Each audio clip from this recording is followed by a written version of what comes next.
So, hi guys! Welcome back ulit sa akin channel. And for today's video ay charot. Ano, ito po yung continuation ng video ko kahapon ng pagpunta namin ng bundok. Ito, nauwi na kami sa bahay ng pinsan namin.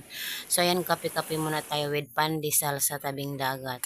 At ito yung ulam namin, ginamos na may kanin. Napakaraming kanin ng sinaing ng pinsan ko at may isda na sabaw na malaki. Ang sarap ng sabaw na isda na malaki po. So, ang daming handa niya para sa amin. Kaya, yun. At ito yung mais. Ito yung mais na ano namin kinuha. Binabalatan na. So, ayan. Kakain tayo sa harapan ng aplaya or baybay. Sa baybay sa Bisaya. At ito ang mais na kinuha namin sa bundok kanina. Ito, lulutuin na namin iyan. Yung iba niyan, dadalhin namin pa uwi dito sa aming lugar. Kasi malayo-layo din po iyan.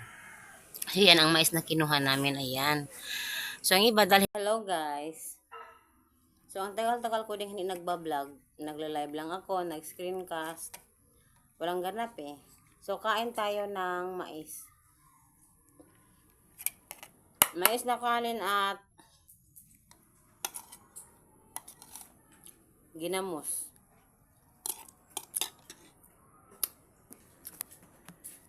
Yan guys, oh. As you can see, bagoong na isda. Hindi ko alam, makita niyo ba? Yan, bagoong na isda at kanin na mais. O, mais yan, karo. Mga unta, ninyo. Kamot-kamot lang ta mga on. Kamay-kamay lang ba? Kasi gutom na. Gutom na at lang ulam.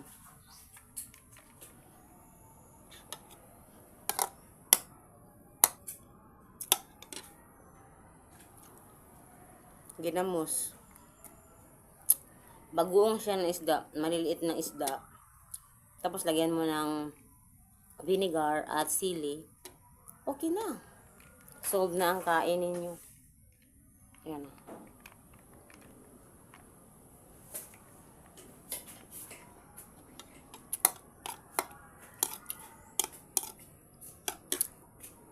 Ang sarap. Masarap na to para sa akin.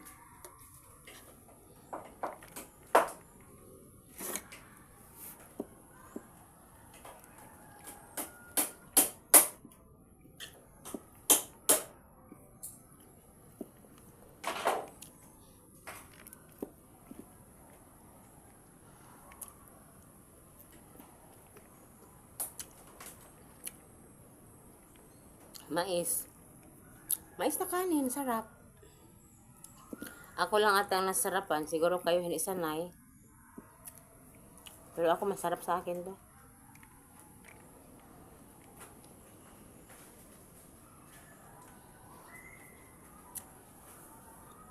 Basta pagkain, kahit ano pa yan, basta malinis lang. At kayang kainin.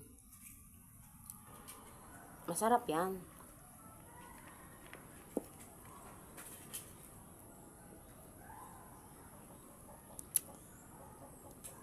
Mabuti nga tayo may pagkain. Yung iba nga wala.